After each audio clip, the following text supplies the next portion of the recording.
بلال نے مجھے ایک شادی بھی پسند کیا اور پھر مجھ سے شادی کر لی۔ شادی کی پہلی ہی رات اس نے مجھ سے ایسی بات کہی کہ میں ہکا بکا رہ گئی۔ پھر وہ کمرے سے باہر چلے گئے اور ساری رات میں ان کا انتظار کرتی رہی مگر وہ نہ آئے۔ صبح جب میں نے پوچھا تو ہم 4 بہنیں تھیں اور بھائی کوئی نہ تھا۔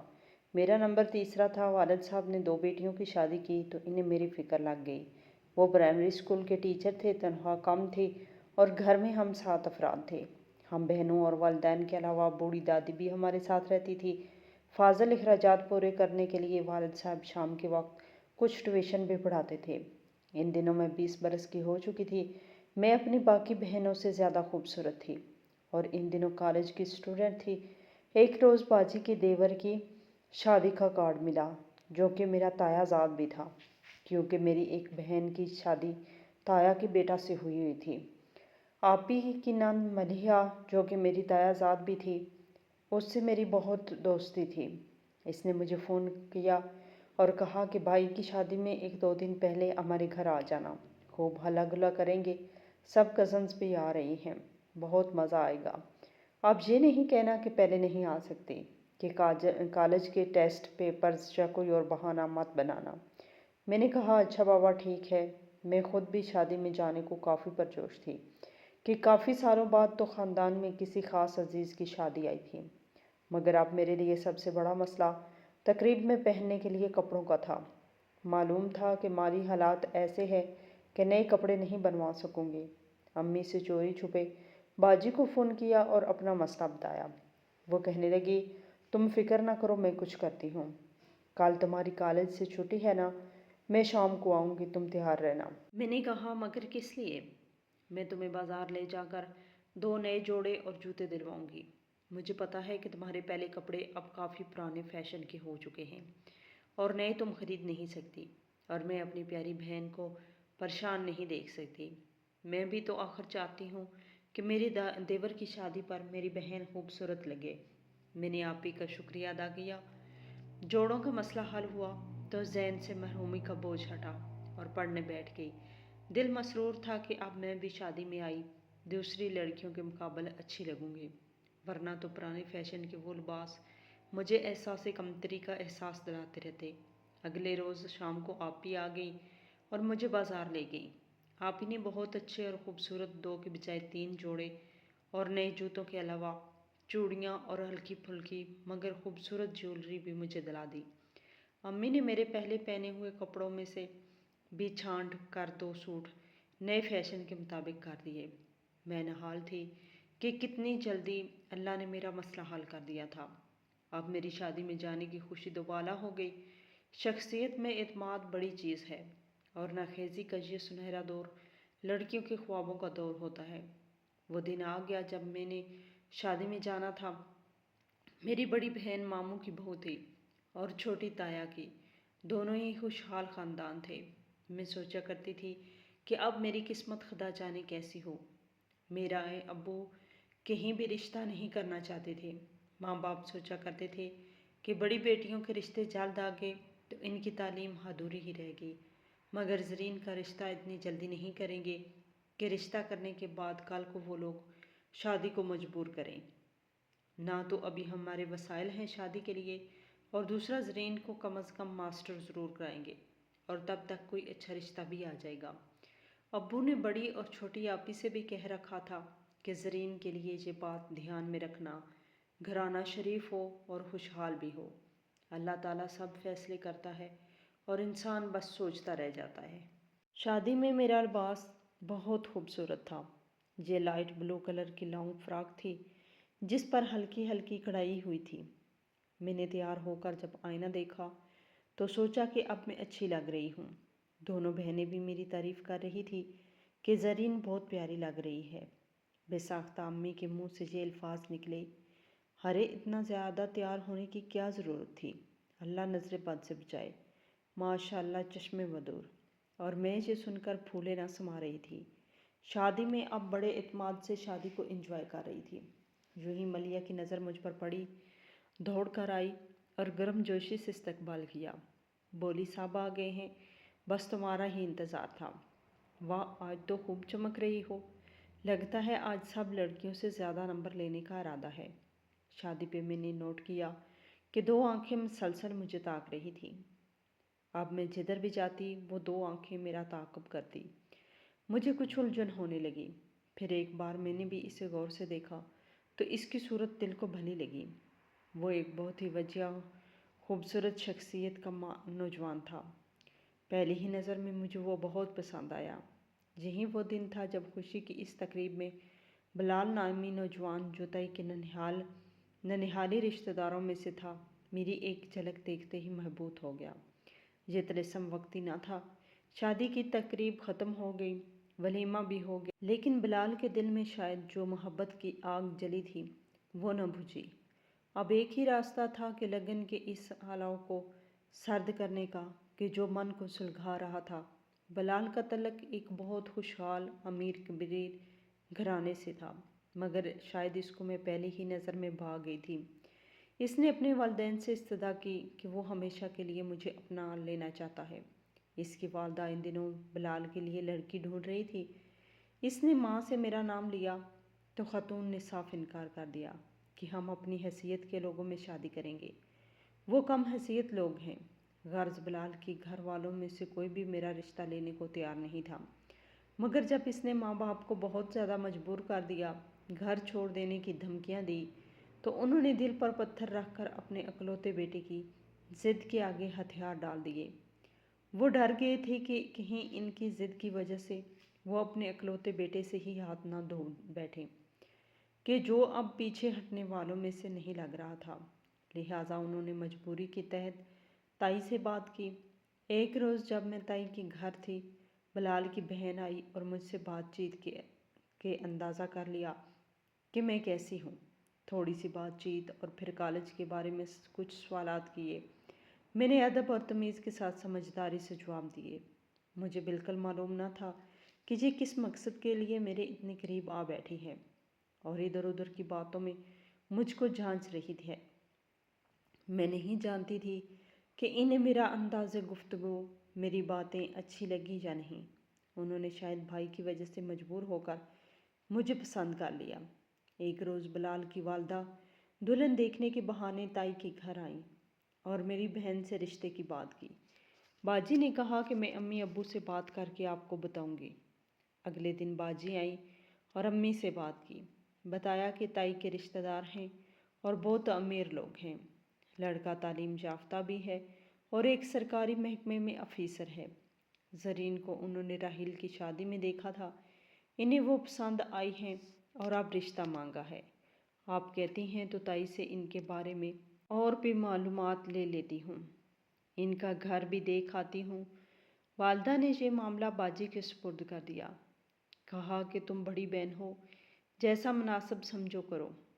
جس دن ان لوگوں کو لانا ہو مجھے اطلاع کر دینا۔ یوں باجی نے ان کو ہمارے گھر آنے کا پیغام بھجوا دیا۔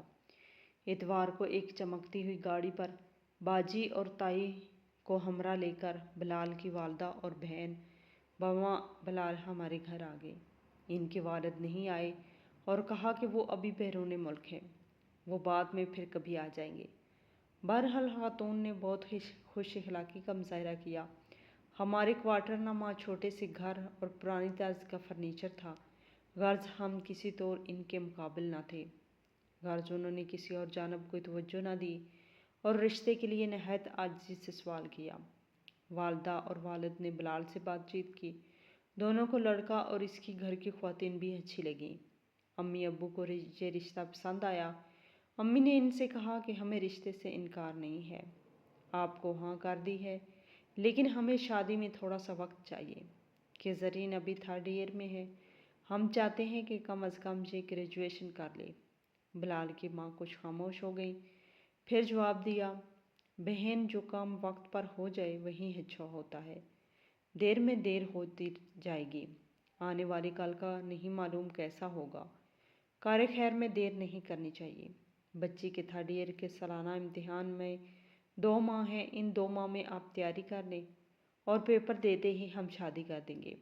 شادی کے بعد اگلی کلاس کر لے گی، پڑھائی تو شادی کے بعد بھی ہوتی رہے گی، ہمیں اس سے کوئی مسئلہ نہیں ہے۔ زرین جب تک چاہے شادی کے بعد بھی پڑھ سکتی ہے۔ امی نے ابو سے مشورہ کیا۔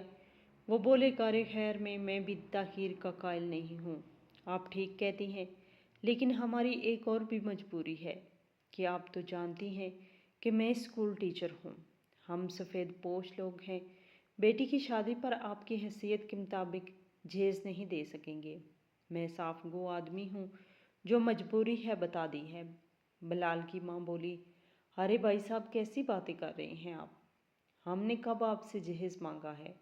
اللہ نے ہمیں بہت کچھ دیا ہے، ہمیں جہیز کی بالکل بھی ضرورت نہیں، ہمیں تو بس آپ سے بیٹی چاہیے، اور یہی آپ کا سب سے بڑا احسان ہوگا کہ آپ ہمیں اپنے جگر کا ٹکڑا دے رہے ہیں۔ بے شک آپ بیٹی کو ایک جوڑے میں رخصت کر دیں، ہمیں بالکل کوئی اعتراض نہیں، لیکن اس کام میں تاخیر نہ کریں۔ یوں شادی کی تاریخ مقرر کر دی گئی۔ میرے والدین نے یہ سوچ کر ہاں کر دی کہ اچھے رشتے کو گنوانا بے وقوفی ہے۔ واقعی کل کا کس کو پتہ ہے کیا ہو، یہ لوگ تو جہیز کا بھی لالچ نہیں رکھتے تھے۔ کسی گھرانے کے شریف ہونے کی یہی دلیل کافی تھی۔ جب پردے کی اوٹ سے بلال کو دیکھا تو میرے دل کی کلی جیسے کھل سی گئی۔ میں تو سوچ بھی نہ سکتی تھی کہ اتنی جلدی میرے نصیبوں کے پھول کھل جائیں گے۔ بلال کو تو میں پہلے ہی دیکھ چکی تھی اور وہ مجھے بہت اچھا لگا تھا۔ وہ خوبصورت بھی تھا اور اعلیٰ عہدے پر بھی، اوپر سے مجھے خود پسند کر کے اپنے والدین کو رشتے کے لیے لایا تھا۔ میرے دل نے تو اس کو فوراً قبول کر لیا تھا۔ ذہن میں اس کا تصور مہکنے لگا اور میں اپنے آپ کو ایک خوش نصیب ترین لڑکی تصور کرنے لگی کہ اتنے اچھے گھرانے میں جا رہی تھی اور اس قدر خوبصورت شوہر ملنے والا تھا۔ ادھر ہمارے گھر میں امی بیچاری خالی دامن اور ابو بھی پریشان کہ کیسے بیٹی کی شادی کا خرچہ بھر پائیں گے۔ آخر مجبوراً والد صاحب نے بڑی باجی اور چھوٹی بہن دونوں سے اپنی پریشانی کا ذکر کیا تو دونوں نے تسلی دی کہ ہم کچھ نہ کچھ انتظام کر دیں گے۔ بیٹیوں نے شوہروں کو احوال کہا تو انہوں نے مل کر انتظام کر دیا۔ بڑے داماد نے کھانے کا تمام خرچہ اپنے ذمہ لے لیا اور چھوٹے نے شادی کے دیگر اخراجات کی مد میں رقم دے دی۔ اس طرح گھر میں شادی کی تیاریاں ہونے لگی، روز بازار اور کبھی ٹیلر کے چکر لگنے لگے۔ دل میں ہر وقت بلال کا تصور رہتا اور جیسے میں ہواؤں میں اڑنے لگتی۔ بلال کے گھر والوں نے خوب دھوم دھام سے انتظام کر رکھے تھے، مہنگے سے مہنگے جوڑے اور زیورات میرے لیے خریدے تھے۔ سہیلیاں اور کزنز میری قسمت پر رشک کر رہی تھی۔ بارات والے دن ہر کوئی دولہا دلہن کی تعریف کر رہا تھا۔ کوئی کہہ رہا تھا سورج اور چاند کی جوڑی ہے تو کوئی میرے سسرال والوں کے ٹھاٹ پاٹ دیکھ کر حیران تھا۔ ابو کے دونوں دامادوں نے ابو کی عزت رکھی اور جو میں رخصت ہو کر اپنے پیا گھر آ گئی۔ رات کی رات میں گھونگھٹ اوڑے اپنے شوہر کے انتظار میں بیٹھی تھی کہ مجھے قدموں کی آہٹ سنائی دی۔ میرا دل زور زور سے دھڑکنے لگا۔ میرے شوہر نے میرا گھونگھٹ اٹھایا اور میری خوبصورتی کی تعریف کی۔ اس کے بعد انہوں نے مجھ سے کہا کہ میں اپنی بہن سے اور ماں سے بہت زیادہ محبت کرتا ہوں۔ وہ ہمارے رشتے کے لیے خوش نہ تھیں، لیکن میں نے انہیں مجبور کر کے منایا۔ اس لیے میں چاہتا ہوں کہ اب تم خود ان کے دل میں اپنے لیے جگہ بناؤ اور انہیں یہ ثابت کر کے دکھا دو کہ میری پسند معمولی نہیں ہے۔ اگر میری ماں اور بہن تم سے خوش ہوں گی تو میں بھی تم سے خوش رہوں گا اور ہماری زندگی بہت اچھی گزرے گی۔ میں دنیا تمہیں ہر خوشی دوں گا، اور اگر تم نے ان کے لیے اپنے لیے جگہ نہ بنا پائی تو میرے دل میں بھی تمہارے لیے کوئی جگہ نہ ہوگی اور نہ میں تمہیں محبت دے پاؤں گا۔ شادی کی پہلی ہی رات اپنے شوہر کے منہ سے ایسی باتیں سن کر میں دنگ رہ گئی۔ ساری خوشی جیسی پھیکی پڑ گئی تھی۔ اتنے میں دروازے پر دستک ہوئی۔ بلال کی بہن باہر موجود تھی۔ اس نے بتایا کہ ماما کی طبیعت ٹھیک نہیں ہے۔ یہ سنتے ہی بلال فوراً باہر چلے گئے۔ بعد میں مجھے پتہ چلا کہ ان کی والدہ کی طبیعت خراب ہے اور ماں کے کمرے میں چلے گئے اور ماں سے کہنے لگے کہ امی اگر آپ کی طبیعت زیادہ خراب ہے تو ہسپتال چلتے ہیں۔ وہ کہنے لگی کہ ہسپتال جانے کی ضرورت نہیں، میں نے میڈیسن کھا لی ہے، شاید شادی کی بھاگ دوڑ کی وجہ سے طبیعت خراب ہو گئی ہے۔ ادھر میں ساری رات بیٹھی اپنے دلہے کا انتظار کرتی رہی، مگر میرا دلہا دوبارہ کمرے میں واپس نہ آیا۔ اس نے ساری رات اپنی ماں کے پاس اس کے کمرے میں گزار دی۔ آخر تھک ہار کر میں 4 بجے سو گئی۔ صبح میری آنکھ نہ کھلی۔ بلال نے آ کر مجھے اٹھایا اور کہا، یار ابھی تک سو رہی ہو؟ کوئی بات نہیں، آج تمہارا پہلا دن تھا، لیکن آئندہ دھیان رکھنا، کیونکہ میری ماما کو دیر سے سو کے اٹھنا بالکل بھی پسند نہیں ہے، اس لیے آئندہ کے بعد تم ضرور دھیان رکھنا۔ میں نے کہا، جی ٹھیک ہے۔ میں نے ان سے ان کی امی کی طبیعت کا پوچھا تو انہوں نے بتایا کہ اب ٹھیک ہے۔ ہمارا ولیمہ ہو گیا۔ میں اور بلال دونوں ہی بہت خوش تھے۔ ان کو میں اور مجھے وہ پسند تھے۔ چند دن تو ساس، جن کو میں آنٹی کہتی تھی، خوش نظر آئیں۔ رفتہ رفتہ انہوں نے اندیا دیا کہ اب مجھے گھر کے امور میں دلچسپی لینی چاہیے۔ کب تک دلہن بن کر کمرے میں بیٹھی رہوں گی؟ مجھے بھی ان کی بات ٹھیک لگی۔ اب میں کچن میں آنے لگی۔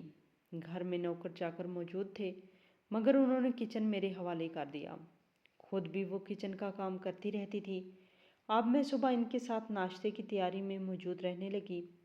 مجھے تو بس سادہ سا ناشتہ اور کھانا بنانا آتا تھا، مگر یہاں تو ناشتے اور پھر کھانے میں کئی طرح کی ڈشز اور لوازمات ہوتے تھے۔